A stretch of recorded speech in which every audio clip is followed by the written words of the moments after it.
What's up, Lore Masters? This is a multi-part series breaking down the genesis and destruction of the Star League. If you want to get the full picture, click on the top right-hand corner to start from the beginning. Battletech Lore is massive, and in order for me to even appropriately break down the Star League, I need to break down all of the other pieces of lore first. So please consider starting from the beginning and watching it all the way through so that you can have the entire picture and everything starts to make sense. Don't worry, I'll be here when you get back. Alright, now that you've watched all of it, let's just get into it. Today we'll be taking a look at the Terran Hegemony. Hegemony? Hegemony. I tell you what, I'll be using Terran for short mostly, so extreme Battletech fans don't have embolisms due to me not being able to say the word hegemony appropriately. For our purposes, the story of the Terrans ultimately begins with the progenitor of the hegemony, the Terran Alliance. The Terran Alliance was the first central government that controlled Earth, or Terra as it's stated in the fiction. Probably because Terra sounds a lot more sci-fi than Earth, so we're just gonna go with it. Under the Terran Alliance, Terra would enter into a new scientific age with the Deimos Project. The Deimos Project would allow for faster-than-light travel. The Terran Alliance would expand so quickly and so far that over 600 colonies would be claimed to be under its rule. This, of course, was somewhat misleading, as the outer colonies were not really under the control of the Alliance. And because of this, you would see a lot of violence, especially between the outermost colonies and the inner colonies with Terra. Honestly, this is what would lead to the beginning of the end of the Alliance, at least as far as I can tell. And of course, this would be highlighted with the Demarcation Declaration, a ruling that granted independence to any colony past a 30 light-year sphere around Terra. After this declaration, the two parties of the Alliance, the Expansionists and the Liberals, would vie for control of the Terran government, but neither side would be effective in handling the vast problems the Alliance had. In the background of all this disorder, Admiral James McKenna of the Alliance military would begin constructing warships. At least 6 warships would be built with over 20 support vessels. In 2314, the Alliance would fall into civil war, with one side being the Liberation Party and the other the Expansionist Party. Both would be willing to engage in this bloody conflict for control over the Terran Alliance itself. Tired of the bloody civil war, loss of life, and, well, honestly, uselessness of the Alliance, on June 2nd, 2315, Admiral McKenna's warships destroyed 2 small islands on Terra against both parties and demanded the founding of a new government. McKenna was extremely popular with both the military and the civilian populace, as he offered a way out of this intricate circle of violence that humanity appeared to consistently be in. However, both the Expansionist and the Liberal Party leadership would attempt to resist McKenna, and ultimately, they would be killed by him. This, of course, being done through bombardment and then execution of any survivors. Shortly after, McKenna ratified the Hegemony Charter, ending the Terran Alliance once and for all. The Terran Hegemony, and I promise I'm going to stop saying that word very shortly, would effectively resemble the Terran Alliance in many, many ways. Most positions of authority and powers would stay the same. While the positions did stay the same, though, there would be a new president with a newly democratically elected Terran Congress. Additionally, planetary congresses would exist on all Terran worlds, at least those within the Terran Hegemony. But as much things would stay the same, there would be things that changed as well. The differences would include a dictator position known as the Director General, a position that, once you're in, you're elected for life. The Director General would also have a High Council made up of 9 planetary governors that could be elected for up to 18 years with no term limits. There would be no quote-unquote parties allowed, and bureaucracy would be decentralized from Terra to Luna.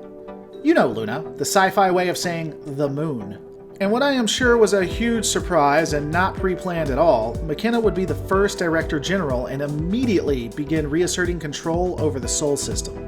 From there, he began campaigns of persuasion. In the Latin, we call this outright subjugation of other people. He subjugated people. Anyway, he began campaigns of persuasion starting in 2316, retaking control of as much of the human sphere that he could. From what I can tell, his intent was to retake the entirety of humankind. The first campaign was successful, of course, and gained control of over 40 independent worlds, and future campaigns would extend to planets such as Devil's Rock, Helen, Ingress, and even Nanking. The Terrans reasserted control to planets as far out as 60 light years. These successes wouldn't last, however, as around the 2330s, the military campaigns began to have technological and diplomatic troubles. This is of course because for every action, there is an opposite but equal reaction. Interstellar states began to rise up that could rival the Terrans, including the Marek Commonwealth, Federation Sky, Crucis Pact, the Ozawa Mercantile Association, and Capellan Republic. And all of these governments and organizations have like 55 pages of background each, so we're going to be happy with their names for right now. I will get into every one of them, I promise, but for right now, you're just going to have their names. The final campaign of persuasion would be, well, an actual campaign of persuasion, with attempts to bring humanity together through peace and understanding and love and the use of gelato machines. But after the previous persuasion plans were quite obviously military invasion land grabs, people were understandably a bit wary.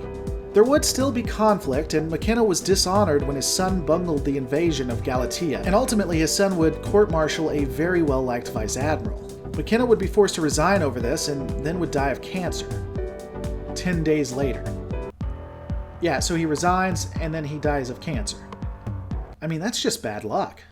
After McKenna's death, because, you know, once you resign, they wait for you to die before re-electing someone else, the Terrans began to fall back into chaos and violence. A lot of the civil strife and indecision was mainly due to the son of McKenna, Conrad, wanting to take the crown. Dictatorship. Directorship. Oh yeah, and you remember Conrad. He was the one that I talked about just 30 seconds ago that caused McKenna to resign in disgrace. So yeah, he was looking like he was actually going to make it. There would be an election, but Conrad wouldn't be in it. It would be between the nephew of McKenna, Michael Cameron, and Graham Nellis, a war hero.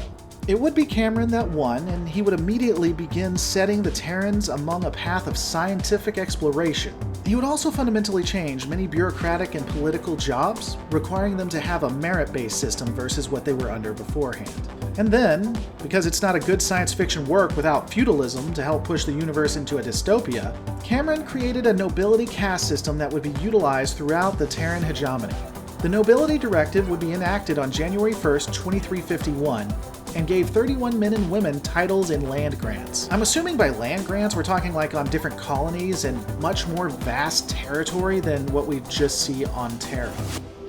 This ultimately created the Cameron dynasty, and to ensure that this dynasty would exist forever and always, he enacted the Edict of 2351. Man, the Director General thing surely sounds like it was a great idea. And the Camerons? They seem like stand-up people. Stupid free births.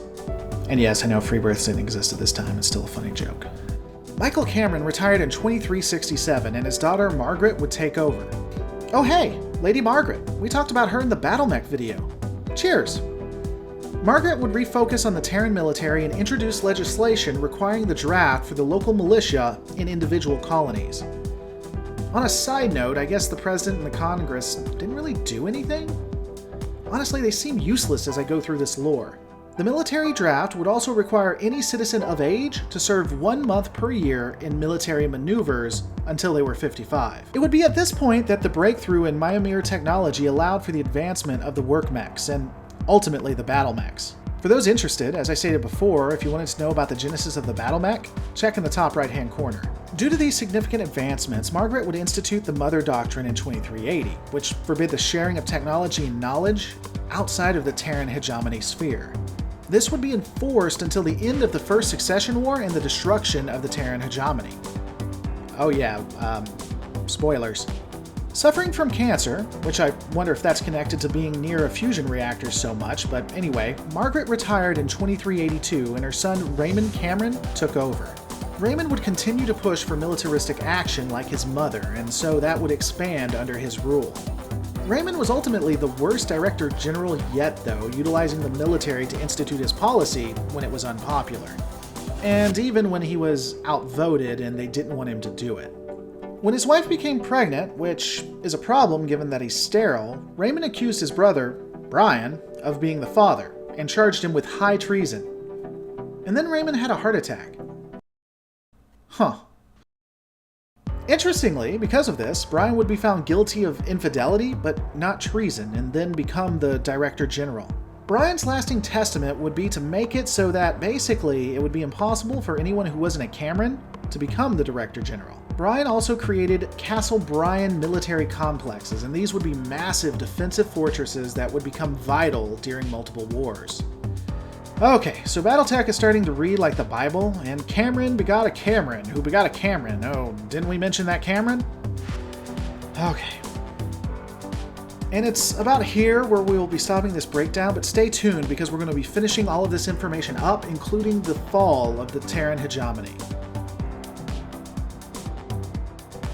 Hey guys, thanks so much for watching. This channel is completely fan-funded, and if you want to continue to see Battletech, please consider becoming a patron so I won't have to worry about the type of content I put up, but what you guys would enjoy. Check me out at patreon.com/Lore Reloaded. Don't forget to rate, comment, and subscribe, and I'll see you on the next Lore Reloaded.